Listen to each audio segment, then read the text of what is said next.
Hey you guys, thank you so much for tuning in for another edition of Christian's Corner here, where we discuss some topics that range from church to overall life.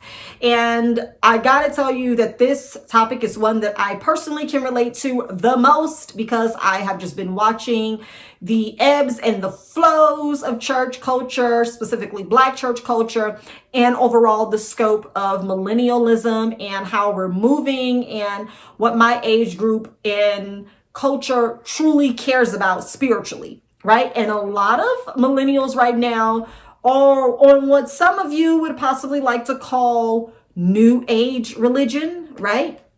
But not so much. We're actually practicing principles that a lot of you who go to church faithfully do not practice authentically. And it's in scripture, all right? So a lot of the things that we as millennials are practicing and believing, we're actually seeing results from it because we don't have a lot of the fluff and a lot of the boundaries and the limiting beliefs. Oh my goodness, this is a huge one. We don't have all of the limiting beliefs that our ancestors, our parents, and our grandparents had, limiting them from actually seeing the full scope of who God actually is in our lives and what scripture actually tells us and teaches us that we should receive and accept once we choose salvation, right? So let's get right into this list of why I personally believe that millennials have left the church. And if they ain't left, I can guarantee you they got at least one foot in the other heel out the door, okay? And you probably know that this is the truth yourself. So, yeah, I would like to submit to some of you that if you're still in church and you have a pastor, send him or her the link to this channel, because I can help you get some of your members back, or at least help you understand why you need to, shift some things, because it's not working. And it's not working. It's not that it's not working because you need to update the gospel or do anything else. It's just that you guys are still preaching and teaching things that are actually harmful, not just to people in my age group, but believers in general. I mean, a lot of the messages and a lot of the context and a lot of the principles and beliefs that are being preached in church nowadays, it's toxic.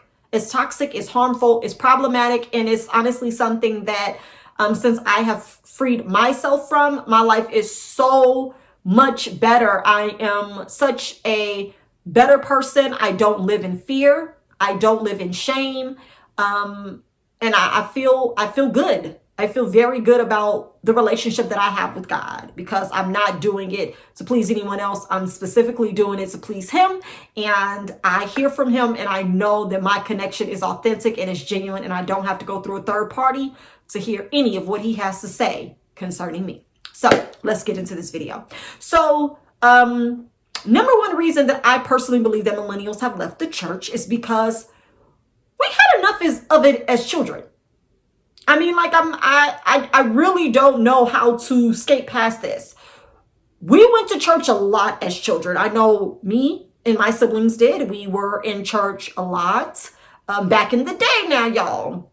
If you can remember, there were 2 services, okay? So now where you have 2 and 3 services at these mega churches, that's 2 and 3 services during the day, okay? I would like to submit unto you that back when I was growing up, there were 2 services day and night. Okay, so you had your 8 o'clock, 9 o'clock Sunday school, which I gained very little knowledge of the Bible during Sunday school. But, we went. So you had Sunday school, and then you had church service. You got out of church at about 1:30, 2:30. You went, ate dinner, either at a restaurant or at your home. I literally remember my mom putting over like a house dress over her clothes. Some Sundays. Some Sundays she would change before we went back to night service. Some Sundays she just put a night dress over her clothes so she could cook, we could eat, and we would go back to night service at 7 p.m.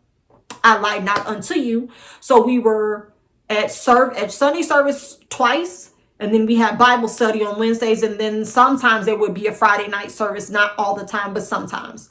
And so, to be honest with you guys, Like, you can get churched out. You can get churched out. And I believe that's what majority of millennials are. And even if some millennials have come back to church, because again, I'm not talking about leaving the faith. I'm not talking about leaving Christianity. I'm talking about leaving the physical building here, people, that has been purchased and leased in the church's name. Okay, 501c3, tax free. Believe me. That's what I'm talking about. I'm talking about the building. We're churched out. So if you wonder why millennials have left, it's because we're tired. We don't want to come to another service. We don't want to come. We don't want to sit. We don't want to do the preliminaries and the traditions anymore. All right? And do with that what you want. Just tired. Heavily tired. We want to use our Sunday to rest like the Lord did. Want to rest. All right. Next up, the judgment and pressure is exhausting.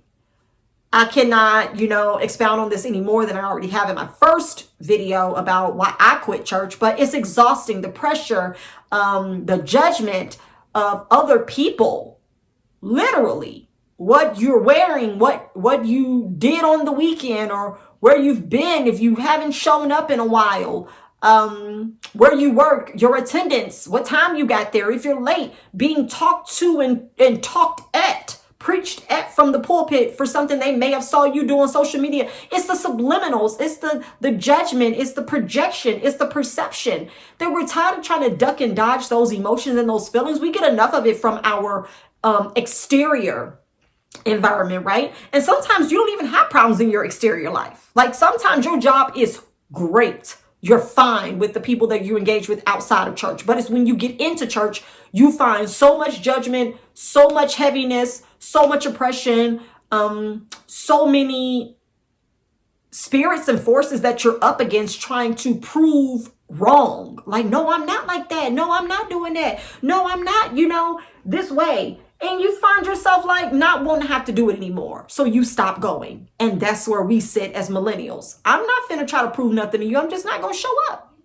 Period. Next up, we want more.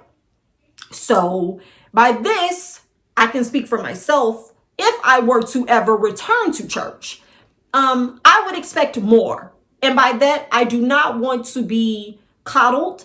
I do not want to be talked to or talked at as if though I'm living foul and disgusting and I need to be saved. I've chose and picked the Lord. I'm saved. So now go ahead and talk to me about my benefits. Go ahead and run down to me, how I live this out fulfilled and how I help other people reach this level of freedom. I want to hear good news. I know some of you have a problem with that. Like, people really have a problem with Joel Osteen because the man literally preaches happy messages. I don't know why that's so offensive to people. I like that. I want that. That's what I want. Sign me up for more of those. Because you have a hard enough life, right? Every day, dealing with other people with other issues and with negative energy and spirits and all of that. I don't want to come to church and then be talked to as if though if I do one thing wrong, I'm stepping on I'm walking around like I'm in a minefield, right? One wrong step can lead to me exploding, blowing up to smithereens and being in hell for the rest of my life. I want more than that. You're going to have to say something better. Because right now I'm dealing with a lot and I don't need to come here and deal with this too. So we want more. We want more for ourselves, for our peace, clarity, and more for our children. Because I remember as a child, my mom, I knew what she was living for. I knew what she was striving for. I knew the mark that she was meeting. And I appreciated seeing that. But as a child, I was there. The principles and the foundation clearly was instilled in me from where I was living. But when you get into church and you realize that they teach you something, and then once you get into the sanctuary, there's nothing else for you.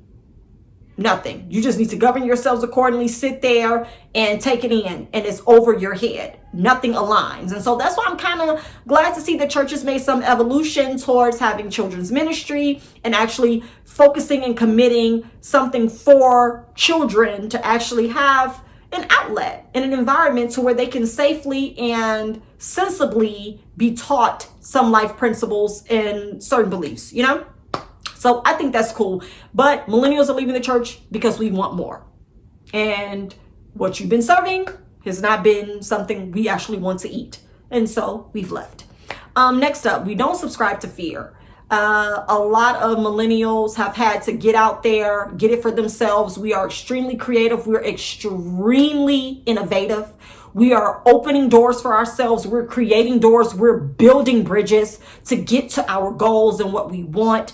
We're out here shifting the landscape of career fields. We're out here shifting the landscape of laws and all kinds of things in life and in liberty and entrepreneurship in our home fronts. We are the change. We're changing things. And so when you think about church and how this works, it's usually one of those things where you have to check your mind at the door in order to get what I'm about to tell you once you come and sit down.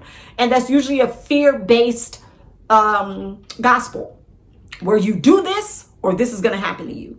And in the life that we live, we're actually tearing down those limiting beliefs and those boundaries and that bondage that makes us feel as if though we can't have a good life because we're not doing this right.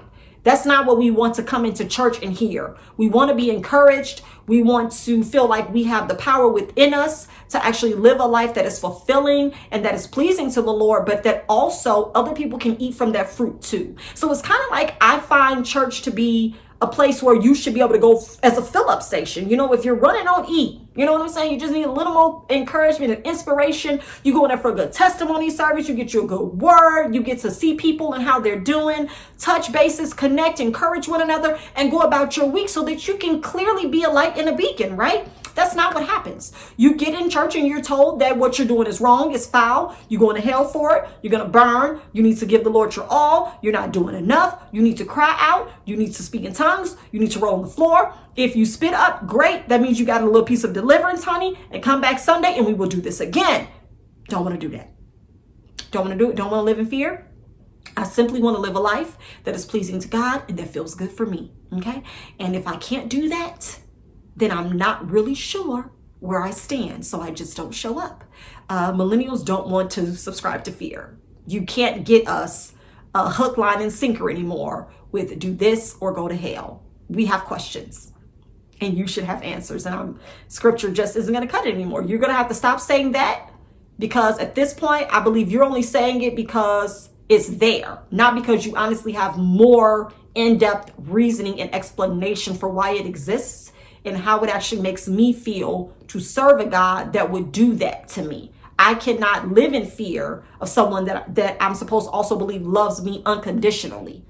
He has crazy love for me, but he will send me to hell to burn. Millennials, we left. After you said that, we left. Next up, we have more life experiences than our parents and our grandparents. So this is one that like really hits home for me because I understand that some people are only able to perform and live according to their experiences. It's not words that teach, it's experiences that does. So for me, I understand that some people literally were born and raised on things and they just can repeat to you what they've heard. They don't have any actual experiences that they can tell you about that led to anything actually happening for them. They can tell you what happened to sister so-and-so, to brother so-and-so, to their mom, to their aunt or whatever, cautionary tales, if you will, but they don't really have any experience themselves that allows them to say, that's not good enough for me. I don't like the way that made me feel. I remember when X, Y, and Z happened, and this is what I did to change that narrative, to change that outcome.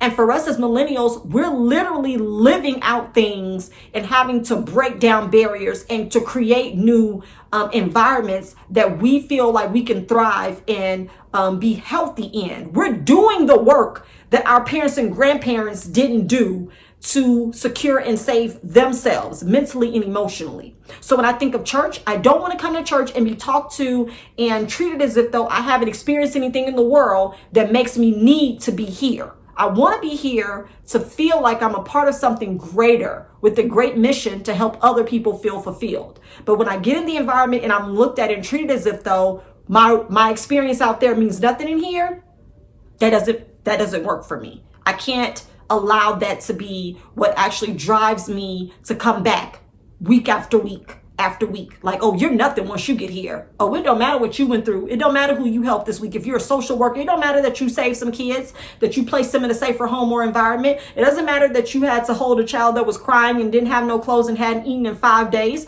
So when you start realizing that your life experiences mean nothing to some people in church because they just want to keep exalting themselves over you, you don't want that. And our parents and grandparents did that.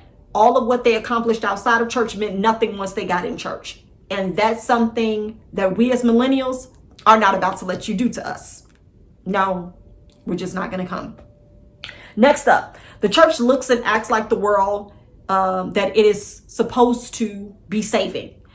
This is a big one for me because I am constantly seeing headlines of pastors who are being caught in scandals, who are being caught getting people pregnant that aren't their wives, people who are having text messages, phone calls, videos, and all of this leaked of them sleeping with other people, doing things that they should not be doing as a man or woman of God.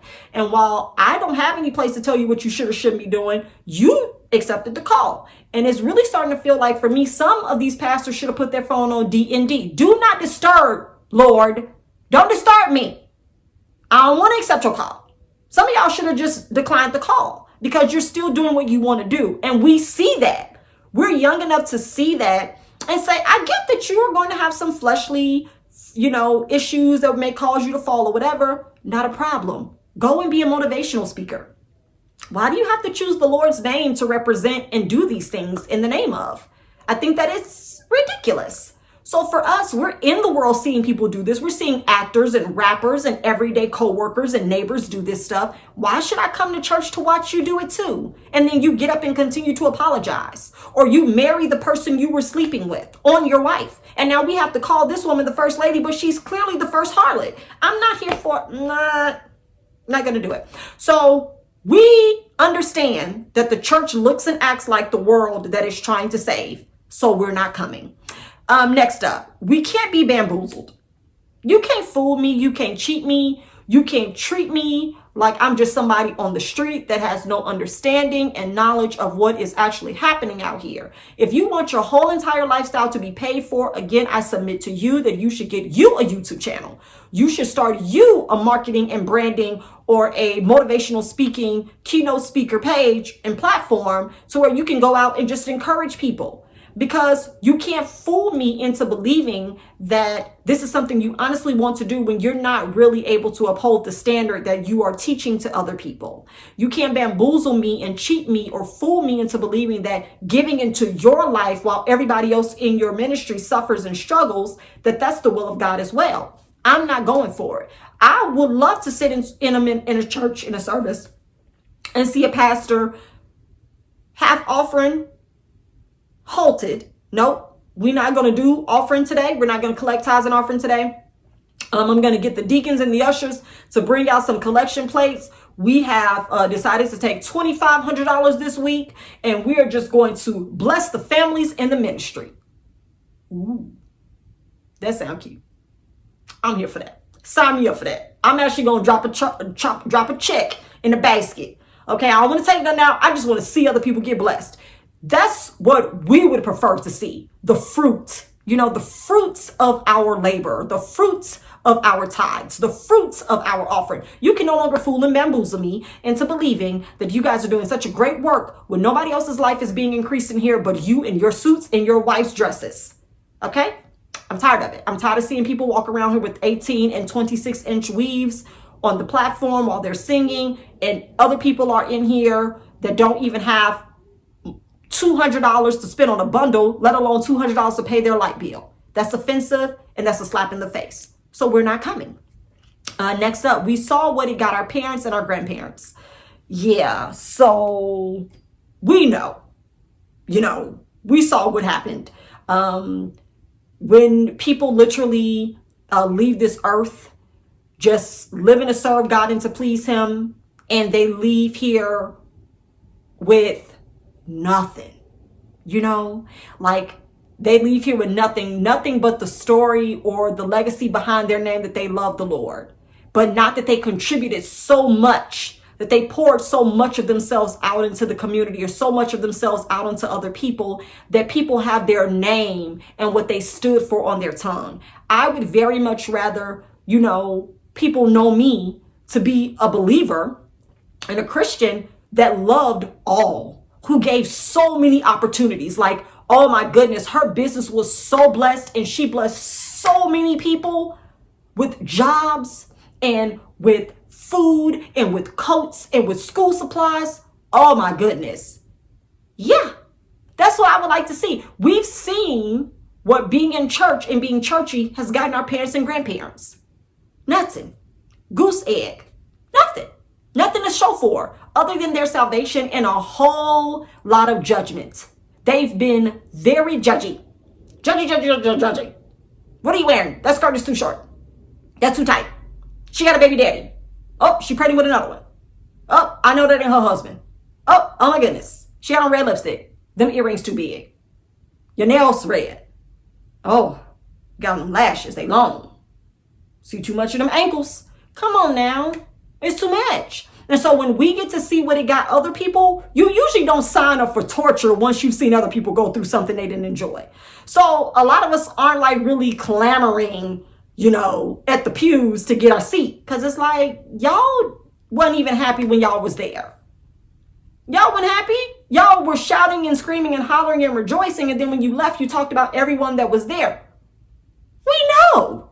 So why exactly would we sign up for it? Y'all weren't talking to everybody, and y'all didn't like sister so-and-so. There are cliques in the church. Why exactly would I sign up for that when I'm already probably not welcome at the cooler at my job, but I'm gonna come to church and still be ostracized? I'm good. I saw what they got my people. I'm not coming. Next up, and lastly, we want freedom that doesn't include suffering or hardship to attain it. That's it. That's it. We've learned that you can have freedom. You can have financial freedom. You can have mental freedom. You can have physical freedom where you're healthy. You can have financial freedom where you're able to pay your bills on time and you're not struggling to do anything. You have enough to travel. You have enough to save. You have enough to invest. You have enough to spend leisurely. You have enough to tithe and to bless others with. I don't want to come to church and be bound. I don't want to come to church and be bound by anyone and their spirit and their energy, people that don't speak to you, people who don't accept you, people who don't address you, people who don't respect you. I don't want to come here and feel like I'm in bondage and I'm not good enough. So I just rather not show up. So when you wonder why millennials aren't falling over themselves to get into the doors of church, to join, to sow, to grow, just know that it's definitely from the fruits that are not being bared. We're not seeing the fruit, and so we're not coming to eat. I'm not in any way, shape, form, or fashion going to break my neck to be a part of something that's not even growing or thriving in the name of the Lord, let alone in the name of the pastor. So you just have to think about those things. If it's not going to give us freedom to be who we are and to help other people in the process and to sow into other people and to pour into other people, why exactly are we even doing it?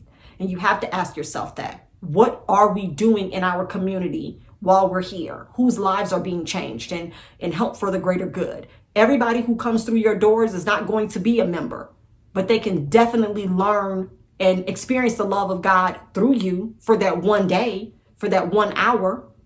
Everybody is not going to be a tithe and offering grab. Just let them come and feel some love that day. And hopefully, if that doesn't draw them back, that will allow them to know and remember, man, I enjoyed when I went there and visited. I can't tell you how many churches me and my husband have been to, and I've been like, oh, we're not coming back. No, I didn't like that. I didn't like the way they felt. I didn't like the way they was looking in there. And that's real.